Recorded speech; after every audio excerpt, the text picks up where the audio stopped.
এজন্য তার প্রতি দেখাশোনা। আমরা যখন জানলাম যে ঈমান শুধু কোনো বিশ্বাসের নাম নয়, বরং ঈমান নিজে স্বীকার করে তার নিজের বাস্তব জীবনে বাস্তবায়ন করার নামই হচ্ছে ঈমান। এবার আসি ঈমান কি কি জিনিসকে ঘিরে আছে, অর্থাৎ ঈমানের শাখা প্রশাখা। এমন রাসূলুল্লাহ সাল্লাল্লাহু আলাইহি ওয়াসাল্লাম বলেন, আল ঈমান আন তুমিনা বিল্লাহ ওয়া মালাইকাতিহি ওয়া কুতুবিহি ওয়া রুসুলিহি ওয়াল ইয়াউমিল আখির ওয়াল কদরি খাইরিহি ওয়া শাররিহি। অর্থাৎ ঈমান হচ্ছে আল্লাহকে, তার ফেরেশতাসমূহ, তার গ্রন্থসমূহ, তার রাসূলগণ ও আখিরাত ও ভাগ্যের ভালো ও মন্দের প্রতি বিশ্বাস রাখা। এবার আসি ঈমান কি হ্রাস আর বৃদ্ধি পায়? হ্যাঁ, ঈমান হ্রাসও পায় এবং বৃদ্ধিও পায়। এবং আল্লাহ তাআলা সূরা ফাতহা 24 আয়াতে বলেন, হুয়াল্লাযী আনজালা আস-সাকিনাতা ফী কুলুবিল মুমিনিনা লিয়াজদাদু ঈমানান মা ঈমানিহিম। অর্থাৎ তিনি মুমিনদের অন্তরে প্রশান্তি অবতীর্ণ করেন, যাতে করে তাদের ঈমানের সাথে ঈমান বৃদ্ধি পায়। অন্যতে সূরা আনফালের 2 আয়াতে বলেন, ইন্নামাল মুমিনুনা আল্লাযীনা ইযা যুকিরাল্লাহু ওয়াজিলাত কুলুবুহুম ওয়া ইযা তুলিয়াত আলাইহিম যাদাতহুম ঈমানা। অর্থাৎ মুমিন তো তারাই যাদের অন্তরসমূহ কেঁপে ওঠে যখন আল্লাহকে স্মরণ করা হয়, এবং যখন তার আয়াতসমূহ পাঠ করা হয় তখন তাদের ঈমান বৃদ্ধি পায়। অতএব কোন মানুষ যখন নেক কাজ করে বা ভালো কাজ করে তখন তার ঈমান বৃদ্ধি পায়। পক্ষান্তরে যখন সে মন্দ কাজ করে বা করতে থাকে বা কোরআন কাজ করতে থাকে তখন তার ঈমান হ্রাস পেতে থাকে। সম্মানিত শ্রোতা মণ্ডলী, এবার আসি ঈমানের প্রভাব সমূহ। ঈমান আমাদের জীবনে এক বিশাল প্রভাব ফেলে, যা আমাদের জীবনের সময়ে সময়ে কালে কালে আমরা অনুভব করে থাকি। তবে তা কি কি ঈমানের প্রভাব সমূহ তা জেনে নিই। একজন ঈমানদার পৃথিবীতে সুখ ও শান্তিময় জীবন যাপন করে। এবং আল্লাহ তাআলা বলেন, মান আমিলা সালিহান ওয়া হুয়া মুমিনুন ফালানুহইয়ান্নাহু হায়াতান তাইয়্যিবা ওয়া লানাজজিয়ান্নাহুম আজরাহুম বিআহসানি মা কানু ইয়ামালুন। অর্থাৎ যখন কোন মুমিন ভালো কাজ করে, নেক কাজ করে, সে পুরুষ হোক বা নারী, আমি তাকে পবিত্র ও সুখময় জীবন দান করব এবং আমি তাদের অবশ্যই তার থেকে উত্তম প্রতিদান দেব যা তারা করে।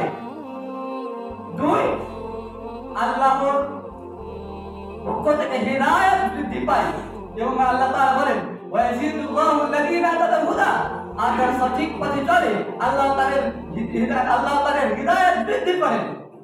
3, পৃথিবীতে ক্ষমতায়ন, উত্তরাধিকার ও নিরাপত্তা বিস্তার লাভ করে। এবং আল্লাহ তাআলা সূরা নূরের 55 আয়াতে বলেন, আল্লাহ তাআলা তোমাদের মধ্যে যারা ঈমান এনেছে এবং সৎকর্ম করে আল্লাহ তাআলা এই মর্মে ওয়াদা দিয়েছেন যে তিনি নিশ্চিতভাবে তাদেরকে জমিনের প্রতিনিধিত্ব প্রদান করবেন, যাদের প্রতিনিধিত্ব প্রদান করেছিলেন তাদের পূর্ববর্তীদেরকে, এবং তিনি শক্তিশালী ও সুপ্রতিষ্ঠিত করবেন তাদের দিনকে, যা তিনি তাদের জন্য পছন্দ করেছেন। এবং তিনি তাদের ভয়, ভীতি ও সুখ ও শান্তি ও নিরাপত্তায় পরিবর্তিত করে দেবেন। 4, ঈমান ইহকালীন ও পরকালীন জীবনে নিরাপত্তার কারণ হয়ে যাবে। এবং আল্লাহ তাআলা বলেন, আল্লাযীনা আমানু ওয়া লাম ইয়ালবিসু ঈমানাহুম বিযুলমিন উলাইকা লাহুমুল আমন ওয়া হুম মুহতাদুন। 5, ঈমান ফিতনার সময় ও লোভের সময় অবিচলতা করছিল। আল্লাহ তাআলা সূরা ইব্রাহিম 27 আয়াতে বলেন, ইতাব্বিতুল্লাহু আল্লাযীনা আমানু বিল কওলিত তাবিতি ফিল হায়াতিদ দুনিয়া ওয়া ফিল আখিরাহ। 6, ঈমান তার অধিকারীকে পবিত্র করে রাখে এবং সর্বদাই তাকে অপবিত্রতা থেকে বাঁচায়। এবং রাসূলুল্লাহ সাল্লাল্লাহু আলাইহি ওয়াসাল্লাম বলেন, আল মুমিনু লা ইয়ানজাস, মুত্তাফাকুন আলাইহি। অর্থাৎ একজন ঈমানদার অপবিত্র নয়। 7, একজন ঈমানদার উপকারী জ্ঞানের সৌভাগ্যবান হয়। এবং আল্লাহ তাআলা সূরা বাকারা 262 আয়াতে বলেন, ইত্তাকুল্লাহ ওয়া ইউআল্লিমুকুমুল্লাহ ওয়াল্লাহু বিকুল্লি শাইইন আলীম। 8, ঈমান একজন ঈমানদারের সর্বমুহূর্তের রক্ষক, এমনকি তার জীবনের চরম থেকে চরমতম সময়ের বন্ধু হতে পারে এই ঈমানই।